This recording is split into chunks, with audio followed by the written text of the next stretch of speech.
Chumash Tribal Council is a 501c3 tax-exempt organization, and we were started underneath the Senate Bill 18. And Senate Bill 18 allows for Native American organization to be formed and be state recognized. We're not federally recognized. And so what we tried to do is we said, okay, how do we fund this organization? You need funds to build a council and stay, and to stay healthy in the council. So we looked at agriculture. Agriculture is something that's in my past. My family for over 200 years raised apples in Sea Canyon, which is just north of Apple Beach, California, and south of San Luis Obispo, right on the coast. And so my mother was a wonderful horticulturist. She was the first organic apple grower in California, and she was the medicine woman for our tribe. And so she taught me all about growing. I mean, she was just magnificent. People would come from all over the world to see her gardens. I was so fortunate. I was raised in a Garden of Eden. I mean, there was apples and fruit and berries and just everything. And then we went to town maybe, once every 2 months. We had no electricity. My job was to, every evening when I came home from school, I cleaned the kerosene lamps, the chimneys on the kerosene lamps. So we had no electricity. And so we didn't have any TV or anything like that. So I grew up, reading a lot. Reading was our main entertainment. My father was a great reader, and so we always had books. And my mom didn't read much, but she grew things. And when she wasn't growing things, she was canning. We had a wonderful pantry. I didn't know what it was like to have anything else except in a jar of peaches and applesauce and, squash. And she would trade with the local fishermen from Apple Beach. So growing up, I didn't know anything for me, tuna was big chunks of white meat in a jar, And it was kind of funny how it was a story. I started playing baseball when I went into San Luis Obispo after I graduated from 6th grade. We went into 7th grade. We traveled into San Luis. And so I started playing baseball, and I spent an evening with one of my friends, and we went to his house, and his mom goes, "Would you like to have a tuna sandwich?" And I go, yeah, I love a tuna sandwich. So she gets this can and opens this can up and dumps it out. And I looked at it and I didn't recognize it, It didn't look like the tuna that my mom. It was kind of a shock to me because it was all mushed up, And it didn't look like tuna. It didn't smell like tuna. I ate it anyway because I didn't say anything. But I went home and I told my mom, I go, "What is that stuff that they call tuna in the can?" And she explained it to me. She goes, "That's just... it's not what we make. I mean, we make the real thing, and that's kind of little pieces of the albacore." So anyway, that's the kind of life that I was raised in a horticultural environment. We raised all of our own food. My grandmother would send me to the ocean. She was a full-blooded Native American, and we'd get abalone, and we'd bring big stacks of abalone back from the coast. And then she would make this wonderful chili verde. She made her own tomato sauce from our gardens, and she canned it all. And so the pantry was as big as this trailer or bigger, and she had everything in there. And so she'd make this wonderful chili Colorado from the abalone, and it was so good. So that's my background. My background is in agriculture. I've always been, into horticulture, and I haven't had the opportunity to really take that to a commercial level. So what I did is I convinced our tribal council that rather than waiting to become federally recognized, which takes approximately $10 million and about 20 years waiting on a waiting list within the United States government, the federal government, I said, let's go with agriculture. Agriculture, in 10 years, if we wait, we can already be producing hundreds of thousands of dollars commercially through agriculture. And so I was able to convince them, so we started this little journey, we call it now the pre-pilot program. It was everything that we did before we've gotten to this pilot program, which we're involved in now. And I was experimenting. I was just learning about all kinds of new technologies. When you go on the internet, you look up and you see all the different types of vertical farming, new types of farming that are happening. The Eden Project in in England.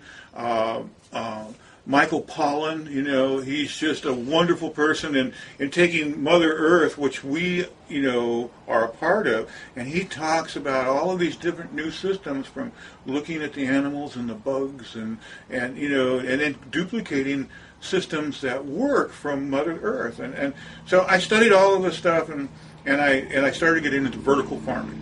And when we got into vertical farming, Larry Cohen, who is the executive director of the Lighthouse Foundation at Avila, and also he was the executive director for the Sea Life Center at Avila, where we did a wonderful mosaic down there, an 80,000 piece mosaic. And when we were done with that project, Larry's retired, and what he does is he helps nonprofits all over the world. This is what he does. He helps them with their web pages. He's just a great guy. He came to me and he said, "Fred, I want to help you. How can I help you?" And he said, "What do you want? What do you want?" And I said, "Well, we want our land back." He goes, "Wow." He goes, "Do you have a plan to get your land back?" I said, "Yeah, we want to buy it." I said, "It's for sale out there. Well, we're not going to wait for the federal government to give it back to us. We're not going to wait for anybody to give it back to us." He goes, "Well, you have a plan." I said, "I do."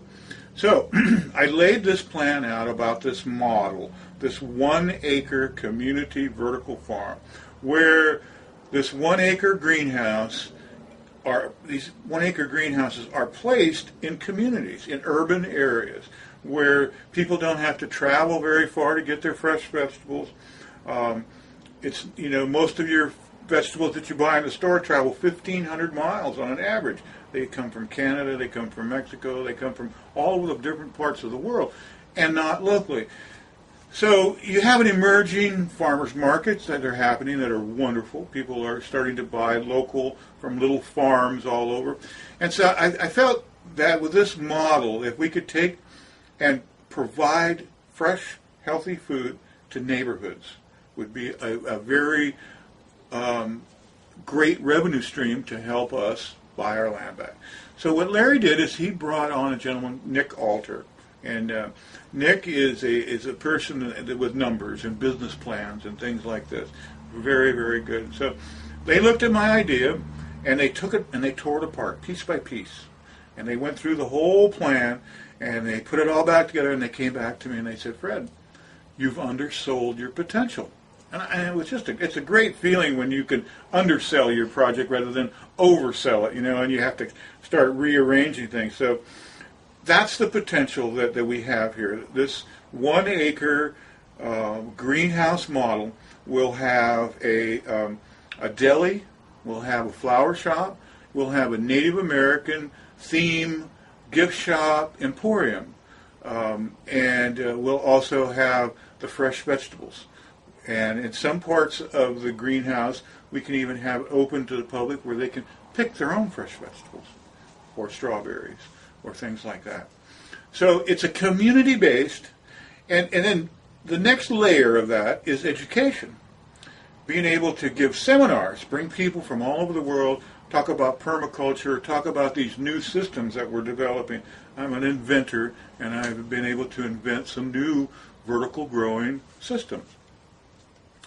So the model that we're shooting for is this 1 acre model. And we believe that once we hit this 1 acre model and can build our first one, that we can produce approximately $5,000 a day. And so when you produce $5,000 a day, you create a revenue stream which you can go out and start buying more property. So we're going to be looking at buying property to start with near residential areas. So we would love to buy this lease land that we're on here because it's perfect. We have 15,000 wonderful people in Los Osos, and they already support us. They buy everything we can grow every day, and we're expanding, of course. But if we were to buy this land, we would build our first 1 acre greenhouse here. And then we want to build one in San Luis. We want to build one in Templeton. We want to build one in Arroyo Grande. And we want to build them in Santa Barbara. We're going to put several in Santa Barbara, from Gaviota all the way down to Montecito, Carpinteria, and then even go further into Ventura, LA, San Diego, and then go north. So this is the beginning of something that's very commercial. I mean, we're very serious about taking this project to a very high-level commercial enterprise, not just, one or two. We're talking about several hundred. But in that process of reaching our goals, there's a need worldwide for this technology.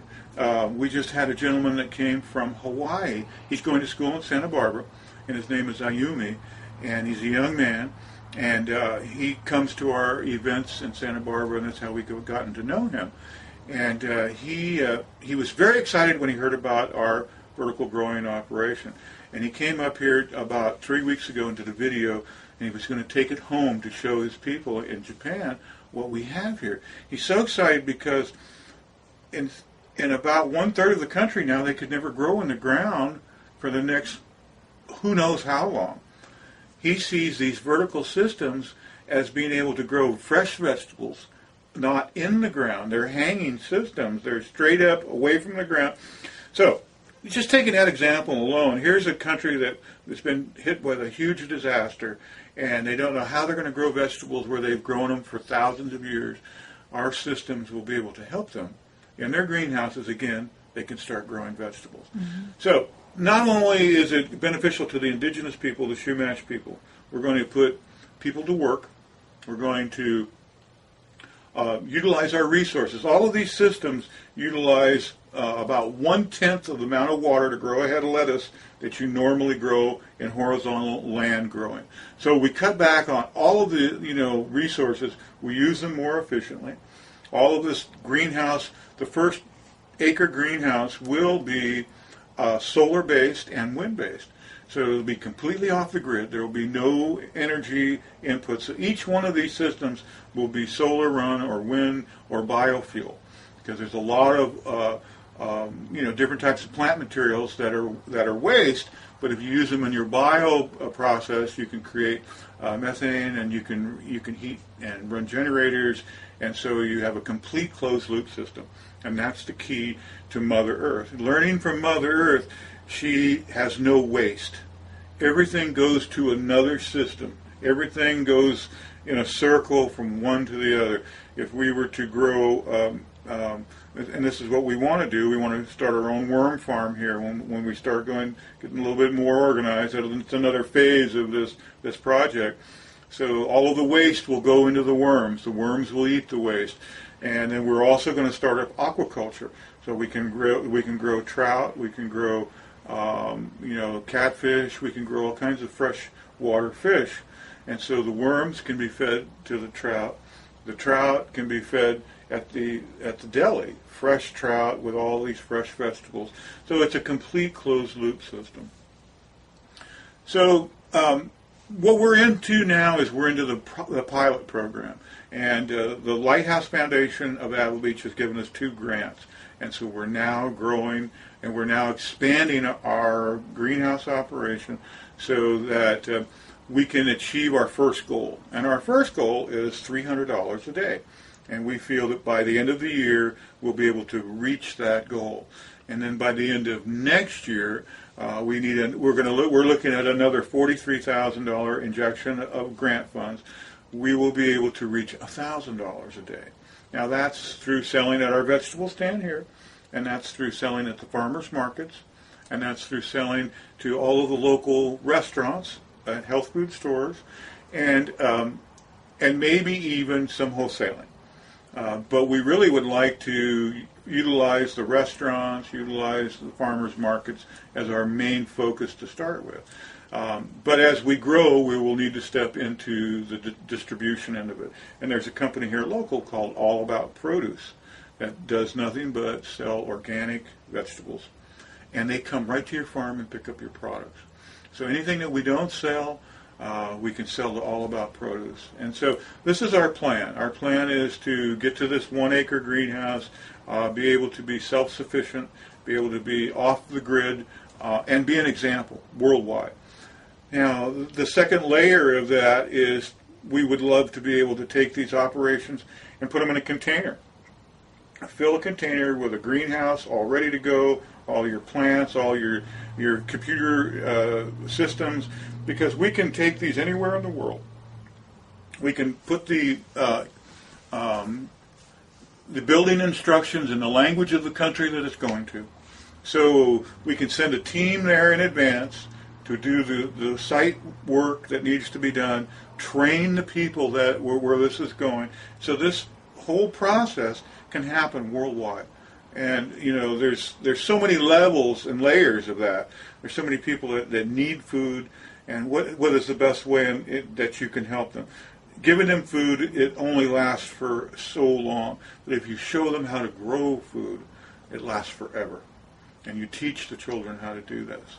You teach the people how to do this. So we have the first part of this is to establish it here in America, get it growing, get it going, get it working.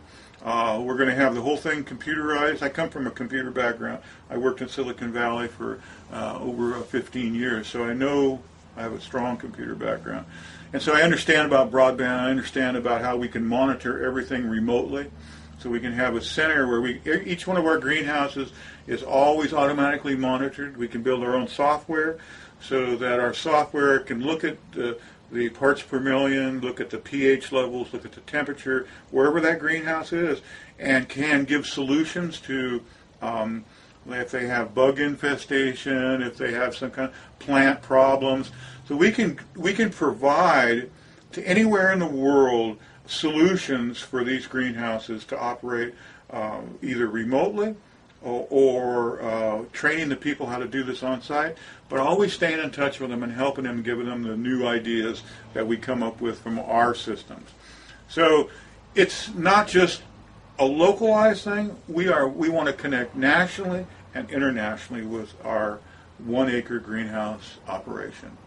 So that's kind of in a nutshell what we want to do with this. We're looking for grant funding. It's very important that we get to this next stage.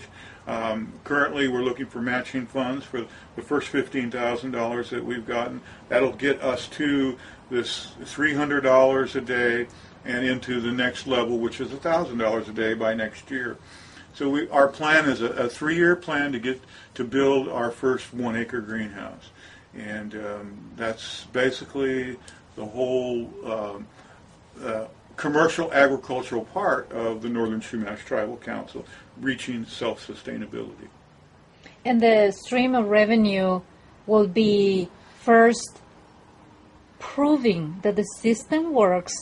Exactly. You prepare this prototype, because that's what I can figure to name this system. A prototype. Mm-hmm. You kind of monitor it. Absolutely. and improved it. Absolutely. And once you nail down all the system mm-hmm. to the precision where you said we can package these as a system. Right. So the second stage, if I understand correctly, right. please correct me if I'm wrong. No. The second stage of this plan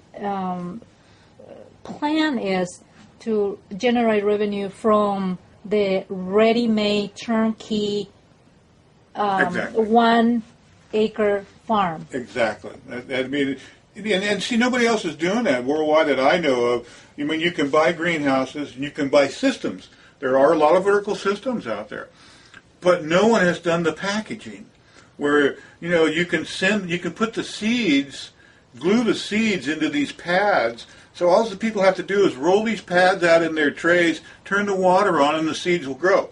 So, I mean, everything can be absolutely 100% automated for them. It's absolutely a 100% turnkey operation. And then we're monitoring it for them, too, as they go along and as they're learning.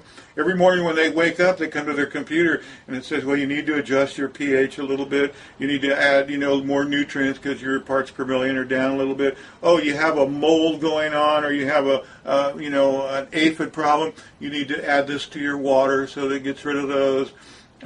And so on and so forth. So it becomes a really easy way, an efficient way, using the best possible, the maximum potential from your resources, using 1/10 of the water that it does normally to grow vegetables, and producing 5 to 10 times the amount that you normally produce in 1 acre. Mm-hmm. And basically, you invented this system. You came with the background from your parents growing vegetables and fruits, exactly. and you kind of tweak it and add some value of your own to the system, so it becomes something that is commercial. It has commercial value. Exactly. Like we were talking when you did the tour here with us several weeks ago, the lady from Myanmar, formerly Burma. Yes. I mean, she said, "Fred, what about using bamboo as instead of plastic system, and make it more appealing?" Absolutely. I mean, so we can take this to a commercial residential market, where you can have these wonderful, beautiful bamboo vertical tubes growing your lettuce and your herbs and your tomatoes, and they look appealing. I mean, it fits in your backyard. You can even have them so that they're free swinging. When they hit each other, it sounds like wind chimes. No, I mean they make music as they grow. So I mean, I was thinking about that the other day. I mean, because a little breeze would come through, and so. But those kind of ideas are wonderful, and where we're going to go, we would love to go in that direction to make it not only for commercial level, where we're going to do what we're going to do when we get to the commercial levels, we're going to build our own mold. So we're going to use recyclable plastic that can be recycled, many times, and we'll build our own mold so that all the holes, the growing sites in the plastic tubular systems will be put in there automatically. And then we'll manufacture them here in the United States. Well, that's what we need. Yeah. We need manufacturing happening. Absolutely. This is the key. I was just looking at it the other day. I mean, Ford is starting to hire people in the United States because what you're having in a worldwide economy is you're having, where before, when gas was cheap, it was okay to take tankers of products from overseas. Well, now that gas is going up, fuel is going up, it's not cost effective anymore to bring it from overseas. And, even in China, the price of labor has tripled in the last couple of years. So you're finding that the cost to manufacture overseas is not cost effective anymore. And people don't like to wait, for that time coming across the ocean. So you're starting to see manufacturing reemerge here in America, which is wonderful. And I was reading on the New York Stock Exchange the other day, where there was a blurb there on the Wall Street Journal about how software people and people who have never done any farming in their lives, they showed this picture of this guy who he said he never even knew what a seed looked like. He's standing in the middle of a new farm that he just bought, like 10,000 acres in Iowa. Bushel of corn last year was $4 a pound. This year it's $7 a pound. I mean, so you're seeing big money being moved back into agriculture, and you're seeing, because of the crunch, you're going to see the subsidies go away. The subsidies are going to start falling off because we don't have the money within our government system to continue paying agricultural subsidies. So you're going to see people are starting to look at farming in a good way. And you're going to see, I think, an emerging market in farming. I mean, it's wonderful to see the farmer's market. I mean, that's a whole niche in itself, and it starts local. I mean, and I believe the answer to healing our economy is a local insurgent, from the grassroots level, where you can see this, farmers markets, these little things, these little business, family-owned business. People are leaving their corporate jobs to buy little farms and take their family, out of the cities, and they're re-emerging the model of the family in farming, which is just wonderful. I mean, it's happened to us here on the farm. I mean, both of my daughters were doing other things when we got the farm. They've come back to the farm now. They help me here on the farm. My grandson, he hands me little plants with his little fingers. He's 5 years old. He just goes, here, he calls me Grandpa Fred. He goes, here, Grandpa Fred, here's another one. And I'm planting them as he hands them to me. I mean, it's just a wonderful experience, a real warm, healthy, and we're not having to deal with the casinos. I mean, I believe, the casinos, they're my cousins. They have a wonderful, beautiful casino in Santa Ynez. And they average about $250 million a year. But with the systems of agriculture that we're talking about and doing this, national and worldwide enterprise, we could do $250 million a year in 10 years. I firmly believe that's what this plan, this vision that I've been working and that I see, there's no question about it in my mind that we have the potential to grow to doing $250 million a year in agriculture in 10 years. And so, what a wonderful thing. Mm-hmm. I mean, it changes the whole paradigm back to Mother Earth. You know, we're not having to dig in Mother Earth. We're growing them in greenhouses and systems, so there's no pollution whatsoever, no nitrates go into the soil. Everything's done organic, and it's all completely a closed-loop system with no waste. How can people reach you or reach the organization if they want to learn more about it, bring you to give a talk about it? And so the knowledge about this plan get broadened, and you have more chances to reach out people, and people have a chance to reach out you to be able to help you.